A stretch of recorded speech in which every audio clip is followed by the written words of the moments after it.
This is it. We are rolling episode 523. Don't fact check that. I think it's right. 523, No Laugh Track podcast. The name is the same, even though I can't pronounce it. It's the same for all 523 episodes. Yeah. Justin Severson here, the host, with my guest. He thinks it's been 8 times. I didn't look. It seems... who's keeping track, though, really? Because... they're all some of the best episodes we've ever done with Definitely. Joe Zimmerman. Of 523, you got 8 winners with Joe Z. Yes. 8 of those. Uh-huh. I'm guessing 8. 7 or 8 or 9, but probably 7 or 8. Cream of the crop.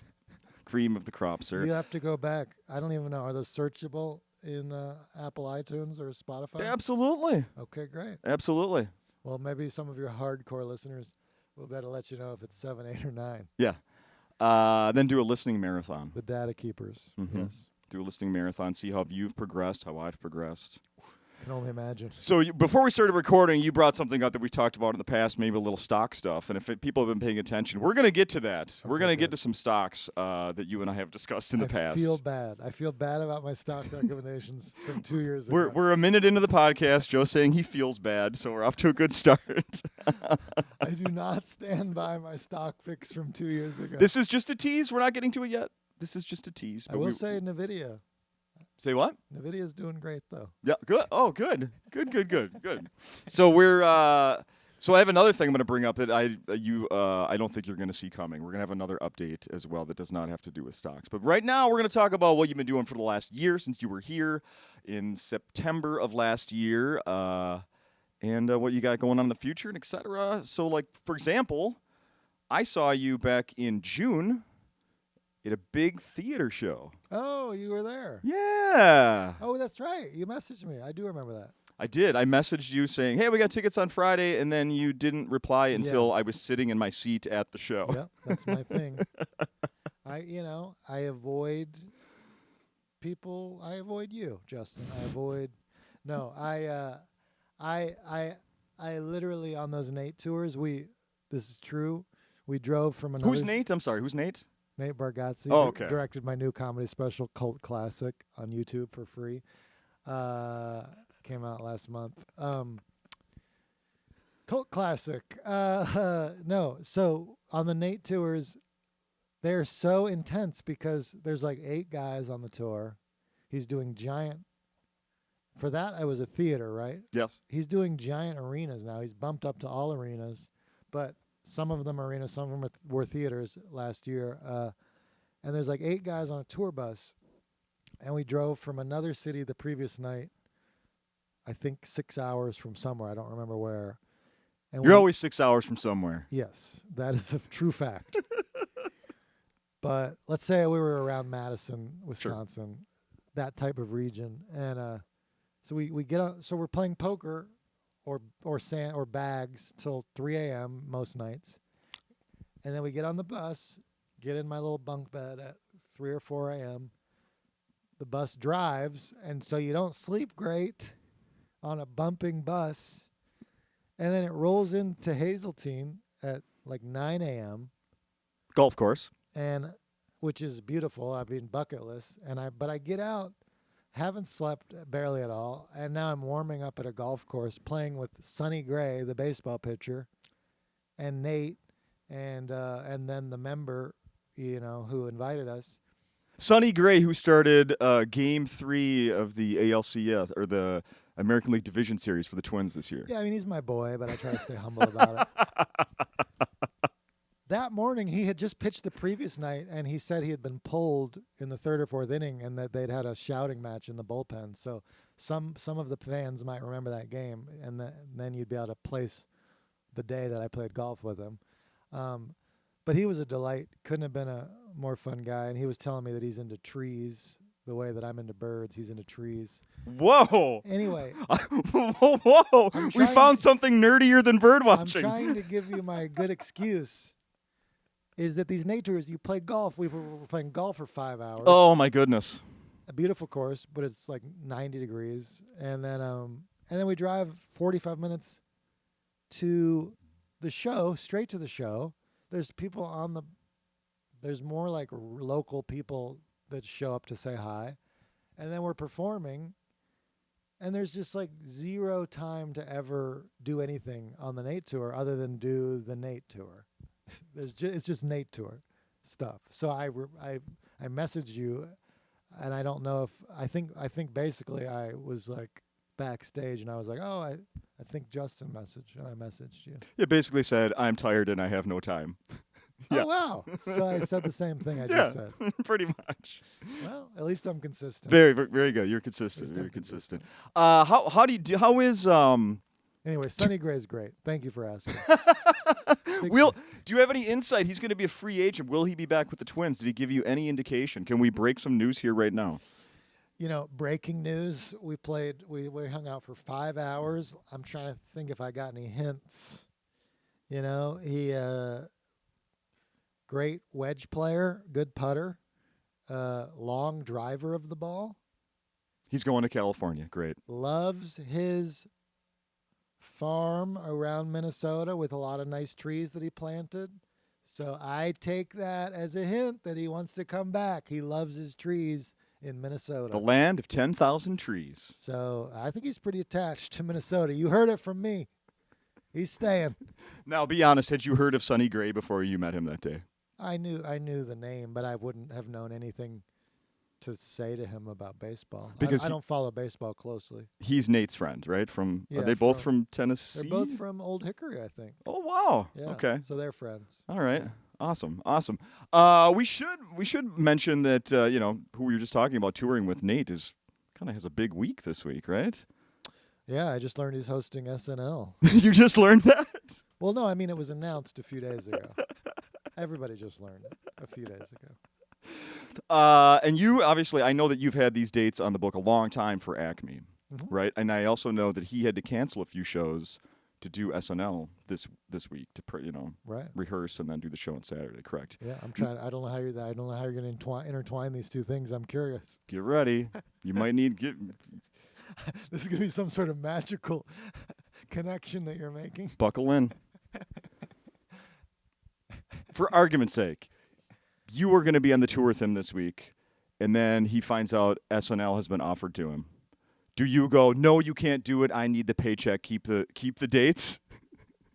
Yes, that's exactly what you say to somebody who's about to host SNL. Okay. Yes, Justin. Money's bigger than your friendship is what I need to know. No, Nate. You cannot say yes to Lorne Michaels and SNL because you promised me that I was opening for you this week. 3 shows, right? Maybe 5. Maybe 5. Who knows? Yeah. Yeah, I would be adamant and I would be upset and he would never ask me to open for him again. And that would be the end of that. Yeah. Perfect. Have you had a conversation with him this week? Is he going to give any ear tug like, "Hey Joe, thinking about you"? Again, when somebody hosts SNL for the first time, you want to message him and be like, "Hey, can you put in a word for me?" Yeah. I don't understand Hollywood. That's not how that works. No? First time he doesn't try to bring all his friends? Generally. Hey, Joe's got some good ideas for skits. Can we have him in for the week to write? I think something that I have been texting him constantly. Please, Nate, please put in a word for me. No, I think that something people don't realize about something that's obvious about celebrity is that the more successful you get, the more people will reach out to you out of the blue. Be like, "Hey, I got this project. Hey, I got this thing. Hey, can you do this? Can you do that?" Sure. And so almost the last thing you want to do with a celebrity is ask them for a favor. I'm serious. I bet. Because everybody is asking them for favors. It's bananas. And I've seen it. And they have a day full of requests. And it's overwhelming. Who can you drop some more names for me? I love name dropping when people name drop celebrities. You met Sonny Gray. Who else have you met on the road with Nate? We were down in Jacksonville. I hung out with my boy Trevor Lawrence, Jacksonville Jaguars. Did you golf with him as well? #1 draft pick. No, but we played TPC Sawgrass that day with a couple tour pros. John Augustine is one of them from Tennessee. And then that night hung out with Trevor Lawrence backstage and Derek Trucks and Susan Tedeschi. Oh, wow. So that was a very fun hang, name drop. Yeah, I love this. And Trevor, T-Bone and I, we talk golf. We talk golf, and I got a good look at his football arm, and I was like, I'm gonna gamble on him for a Super Bowl championship and MVP. I like the odds. There we go. I like the odds. Use these connections for a little insider information. Good stuff. A great throwing arm, great head on his shoulders. Great hair on that head. Just a solid guy, big fan. I feel good about his future. I know nobody else has thought to say that. No, number one pick. I feel good about his future. Everybody's waiting to see what happens. There's a name drop. And then 3 weeks ago, we got to do Salt Lake City was the last time I was with Nate. He did 3 sold-out shows at the Utah Jazz Arena, which seats 10,000 people. So I got to stare up at 10,000 people and hung out played golf with Tony Finau, my boy Tony Finau, who's a great PGA Tour player, top 20 in the world. How intimidating is it to be in the course with somebody who's makes money golfing? Do you like okay, look the other way when I swing? Probably intimidating for him, because he's like, wow, you're a full-time comedian and you're hitting bombs. And you do this? It's like, wow, this guy's incredible. I'm like, thank you, Tony, but don't be intimidated. I wish I was as good as comedy as you. Yeah, right. Yeah, that sort of thing, for sure. Mm-hmm. So Tony, Trevor, Sonny, and biggest celeb. I mean, I think those are the ones that come to mind. That's a great list. Those are Trevor Lawrence. But Nate's kind of like an athlete celebrity whisperer. Like a lot of famous athletes come out to his shows. Okay. Yeah. Interesting. He'll be like, yeah, I was hanging out with Joe Montana and Peyton Manning the other day. Like athletes just are drawn to him. Wow. And you have more shows coming up with him? We are doing Las Vegas in November, and we're doing Miami on New Year's Eve. You're bumping U2 to work the Sphere, I heard? Yeah. I feel bad for Bono, but it's got to happen. It's got to happen. I wonder if they'll do comedy in that place someday. Have you seen the videos of that thing coming out of that? I've seen some videos. I've seen the Sphere from the outside in person. It's crazy. I would be shocked if they didn't. Yeah, I would be surprised if they didn't do comedy in there at some point. I think it's owned by Madison Square Garden, MSG. They do big comedy shows. Sure. I imagine it'll be similar acts as Madison Square Garden acts. I can see that. Yeah. Well, let's talk about, you mentioned it a little bit already, Cult Classic. It's available now. New special. On YouTube. I've always wanted to do a 1-hour video special, and I did it, and it's on YouTube, and we're doing it, It's on Nate Land, correct? It's on the Nate Land channel on YouTube, so it is family friendly. If you have a family, if you have any kids, it's not going to offend them, I hope. Remind me why. What's the reason why you do clean comedy? Was there a main reason? Oh, I wouldn't say I'm as strict about doing clean comedy, but I would say I just happen to work with Nate and Brian quite a bit, and their Brian Regan for people who their style is family friendly.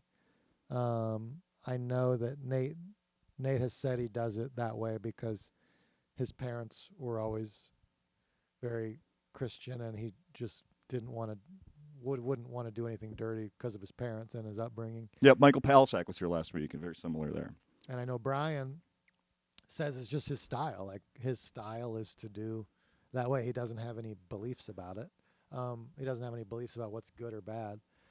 You don't want to let down Nate's parents either? For me, yeah, it's all about Nate's dad. Steven is a great magician, and we've hung out, and I don't want to disappoint him. He's intimidating. Perfect. But no, I mean, you were at my show last night. It was not squeaky. It was clean-ish. Yeah. But it was not completely squeaky clean. No, you had one of my favorite moments that happens in a comedy club is when you entertainer will talk to someone in the audience, and it might get a little might start talking about sex or something, and then as the conversation goes, I'm always trying to talk about sex. I mean, you know me. calm down, and then the conversation will go a little farther, and then we find out that this might be many family members sitting here, and you were just talking to maybe mom and dad about their sex lives, and then son or daughter is next door, sitting next to them, humiliated. It comes up organically because I learned he was a Scorpio. And, Scorpio's crazy in the sack. So I got to ask his wife if that was true. And then I realized their daughter was sitting right there. Those are some of my favorite moments being here. Is the, awkward. But they were sweethearts. They came up and said hi after the show. That's good. And that's good. I never got any more information out of them about the Scorpio situation. But they didn't want to come and volunteer more? No. Got no more Here's what info. I hear. Here's what I hear. But I can tell you right now, Justin, that guy, crazy in the sack because he's a Scorpio. I already know that. Don't even need to ask. Because horoscopes are all true. Obviously. What's your horoscope, Justin? Sagittarius. Sagittarius. So you share it with Sagittarius. I'm blanking. Uh-oh. Who's the evil Sagittarius? Should I give me another one? Give me one you remember. I'll say I'm from that month. No, I can't believe I'm blanking on Sagittarius. But it's coming up soon. Yeah. Couple months. November? Yeah, end of November. I think it might be Vladimir Putin, but I'll have to double check. Anyway. That feels right. Sagittarius. That's great. It feels right. Well, what's your date of birth? November 27th. Okay. Thanksgiving, baby. Mm-hmm. Minneapolis? St. Paul. Social Security? You got me, him. son of a gun.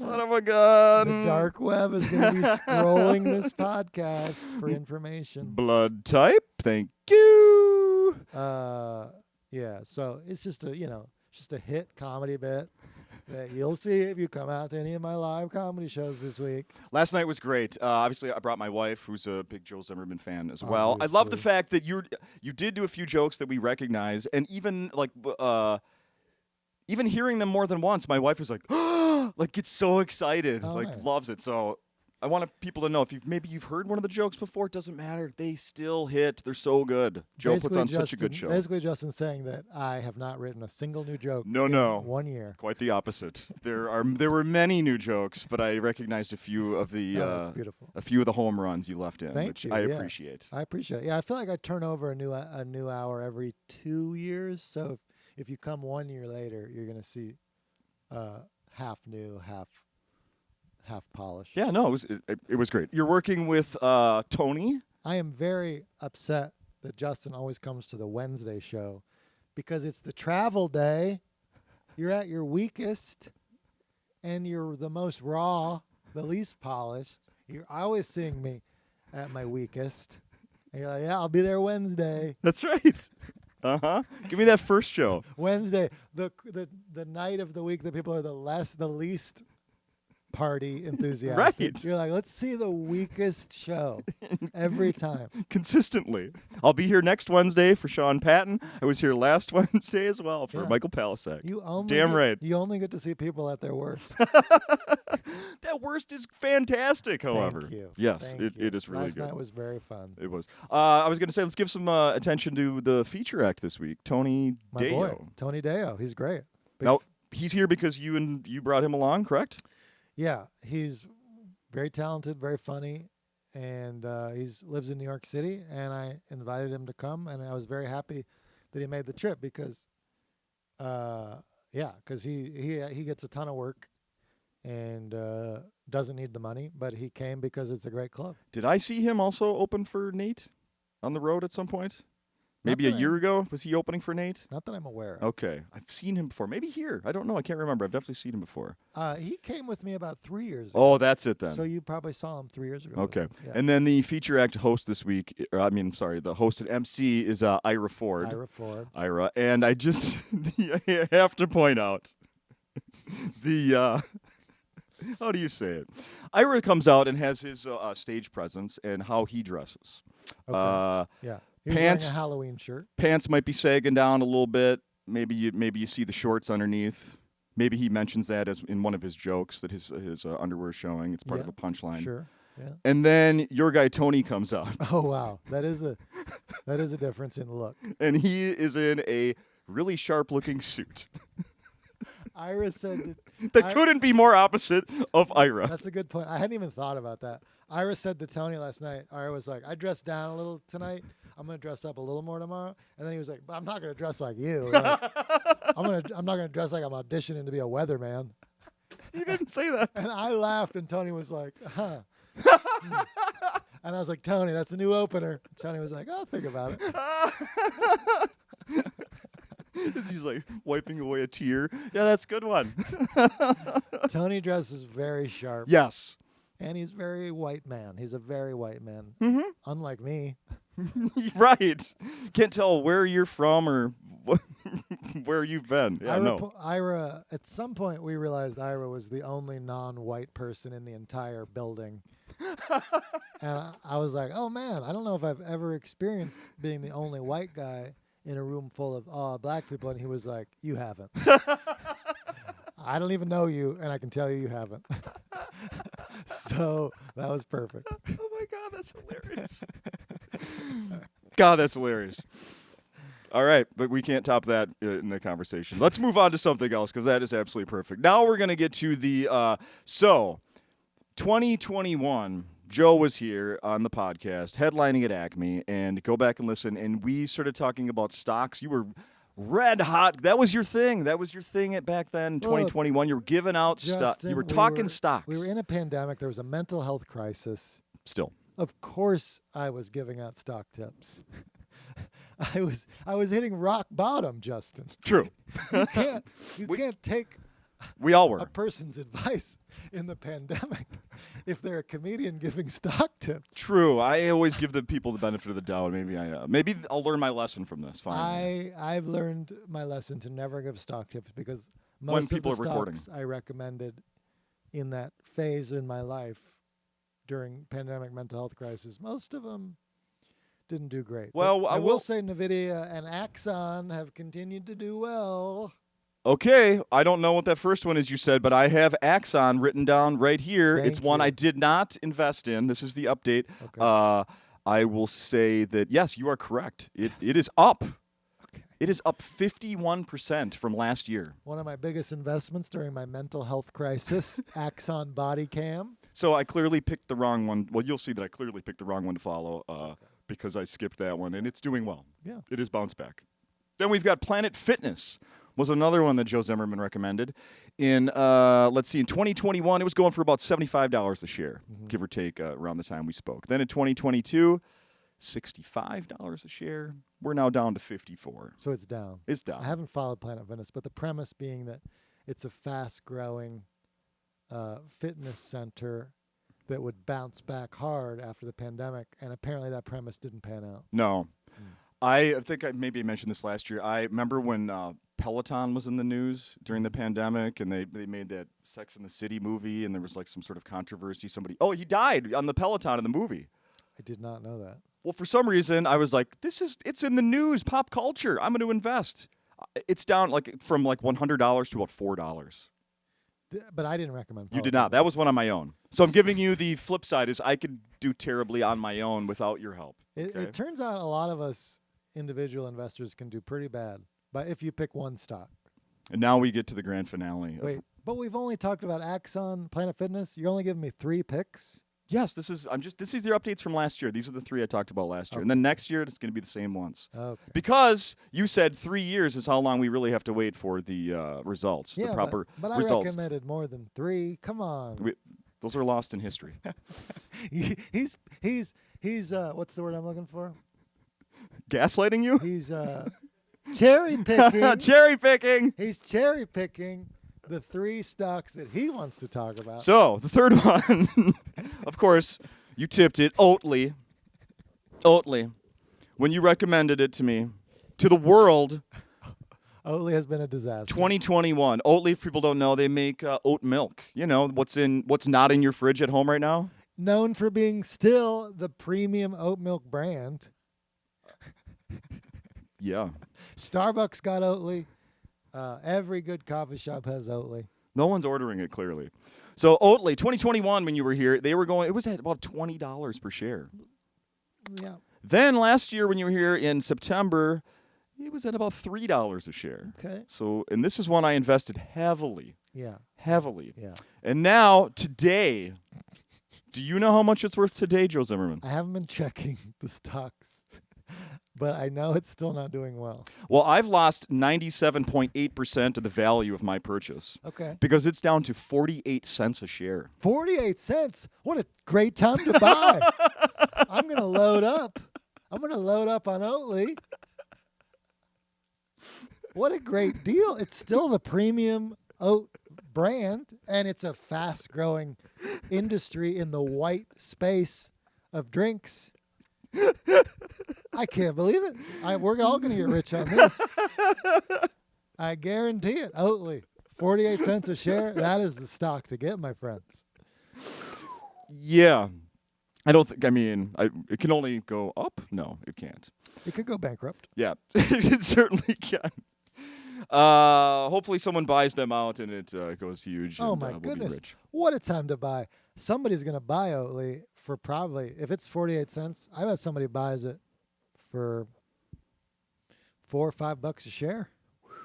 Look out. A lot of money to be made on So, Oatly. Stay tuned for Joe's 2024 visit to Acme. But I have one more year till my original picks Yeah. get to be analyzed. Mm-hmm.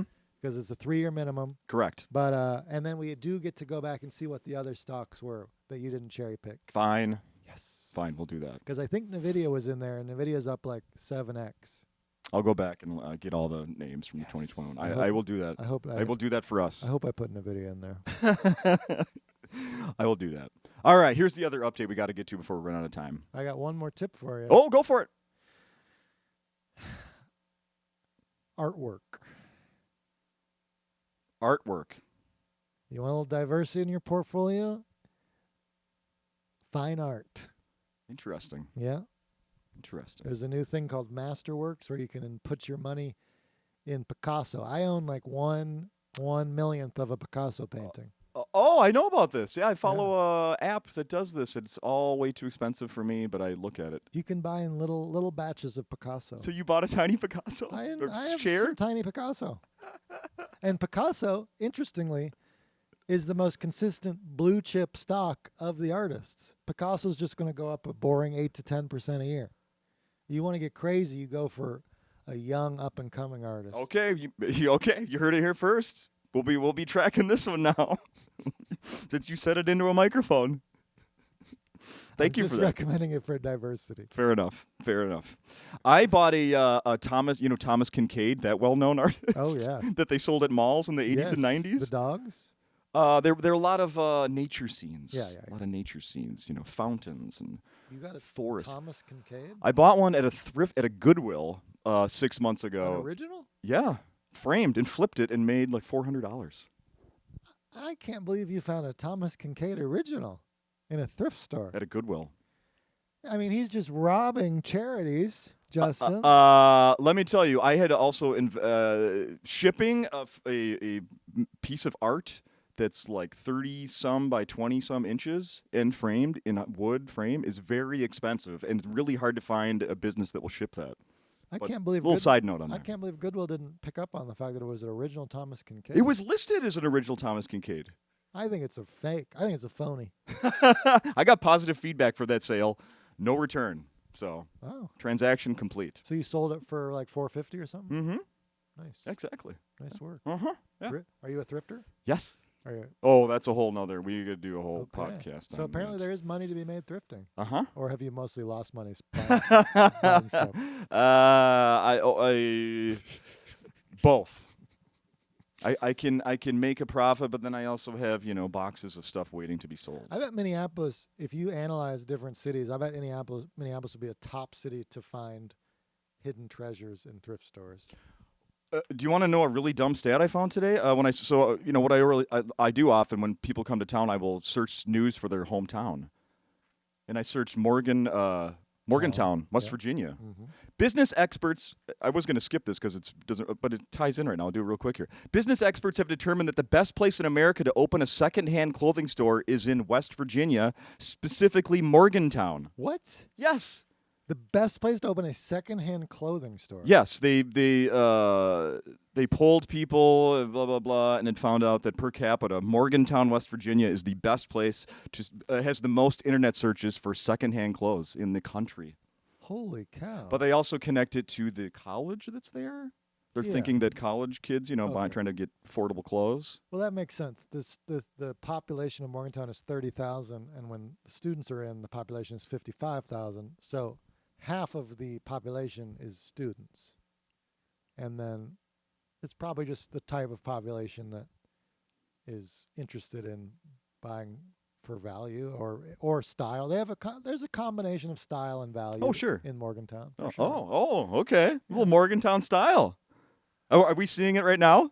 Am I seeing it right now in front of me? I don't have Morgantown style, but I think Morgantown as a town is kind of a granola town, Sure. and you might see like cool old vintage clothes. They know how to wear it well. Yeah. Wear the old clothes well. They might want to wear vintage clothes. Sure. Yeah. Sure. I get that. So there's your little fun fact for the today. But that makes no. I don't know who's doing that research. I don't know how they could possibly know that. They asked 7 people. No, it was several thousand. I saw it.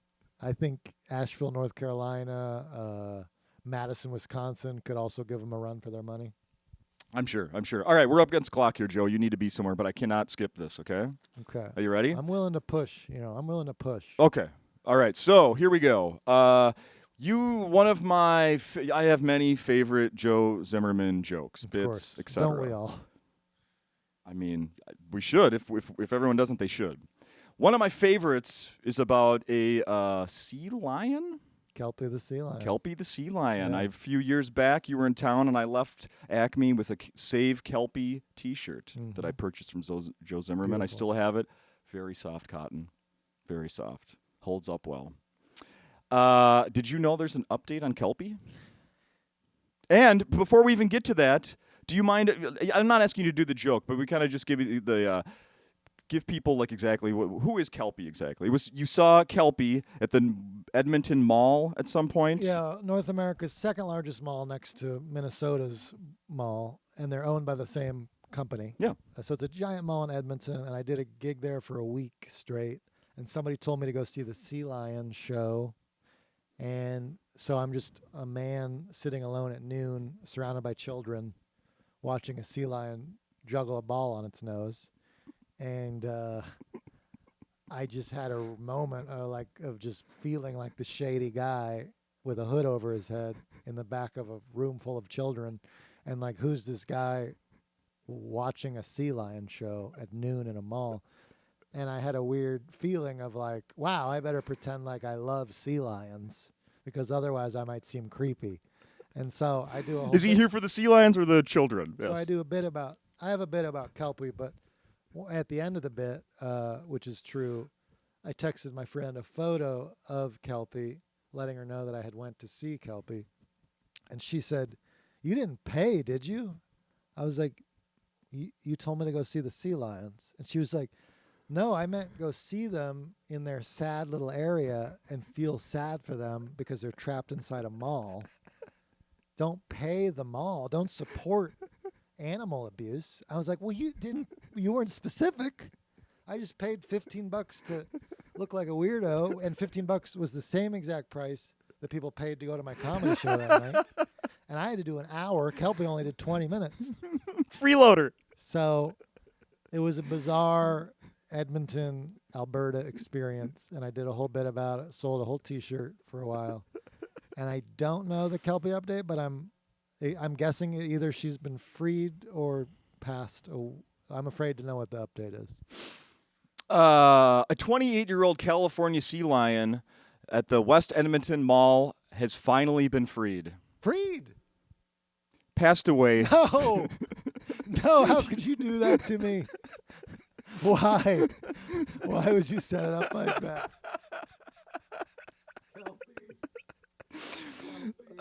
This is from February, if I remember correctly, of 2023. Yes, passed away Wednesday, the mall said. Kelpy had far outlived her natural expectancy. Oh, so they're saying she had a healthy life. Yeah, the mall says the average life for sea lions is 15 to 20 years. That's because killer whales eat them. That's correct. It has nothing to do with the mall. Mall life. It's not like they love the mall. At 28, she was considered very geriatric. Well, we don't have to be mean about it. Yeah. Kelpy was a favorite. And this was written in a Canadian wrote this because it's favorite with O-U. Favorite. Kelpy was our favorite among staff and visitors alike, known for her eager personality, love of attention, and high energy. As opposed to all those boring, mean sea lions that everybody hates. The extremely hard decision to humanely euthanize Kelpy was made by our veterinary team after a thorough examination with her best interests in mind. Yeah, did they ask Kelpy if she was down for that? You know what? I doubt it. She will be fondly remembered as our most strong-willed and brave sea lion. Kelpy loved using her unique voice to bark and was always ready to interact with her favorite toys. I remember that about her. That's her lasting memory, is how much she liked her favorite toys. The mall said its marine life facility had been the sea lion's home since 2004, when she arrived from the Edinburgh Zoo in Scotland, where she was born in 1994. So she was Scottish. Oh, she was like, I'm trying to think if I can do a Scottish accent. I can't do it. Just try. Oh, what's Groundskeeper Willie's sound like? Oh, if it's not Scottish, it's crap. That's right, yeah. She was a Scottish lass. Yeah, there you go. Throw me the ball. Pass the ball, lad. I'm a sea lion. We're gonna be. Wait, no, I can't do it either. We're gonna miss you, Kelpy. Oh. Rest in peace, Kelpy. Well, at least she was born in captivity and wasn't born in the wild sea and then got to captivity. So she only knew zoos and children screaming. So she never truly had a great life. So rest in peace, Kelpy. They claim that they fed her organic food as good as the food that we would eat. So I'll trust them on that. But dark history at the Edmonton Mall. Don't ask about the dolphins that were there in the 70s. Okay? Dark history. I am so glad you were not aware of that. So yeah, thanks for letting me know. Oatly has lost 99% value and Kelpy is dead. All that's good in the world has gone bad. The good news is there's still 1, 2, 3, 4, 5 chances to see Joe Zimmerman or Joe Zimmerman at Acme this week. Jay-Z Money, your boy. I'll Come be on. right here. Good show, hot show. Mm-hmm. Great staff. Killer seats. Intimate setting. And there's a new T-shirt for sale now as well. That's a whole different joke. Hot new soft T-shirt. Hot new soft. New T-shirt, different kind of animal. Yep. Mm-hmm. A crowd favorite from when you do that joke. They all react very well. And then I saw it last time. You bust out that shirt, and people they love it. I don't know how many you sold, but they love the idea of it at least. I mean, I haven't had a shirt sell that well since Kelpy. See? Since the last one. That's amazing. All right, Joe, you got to get out of here. I got to cut you loose. Thank you so much for doing this. On the No Laugh Track podcast. This for sure is the podcast I've done more than any other podcast. Right here. Thank you. 8 or 9 times. It's beat my other podcast record by at least 6. Well, Mark Maron's got to get his shit together and get you on more. Exactly, yeah. And Joe Rogan, and who else has only had yet? Just any big podcast, I guess. Perfect. Perfect. Thank you, Joe. People got to come see you this weekend. Yeah, I would love that. Please do. Please do. Come out. Thanks, Joe.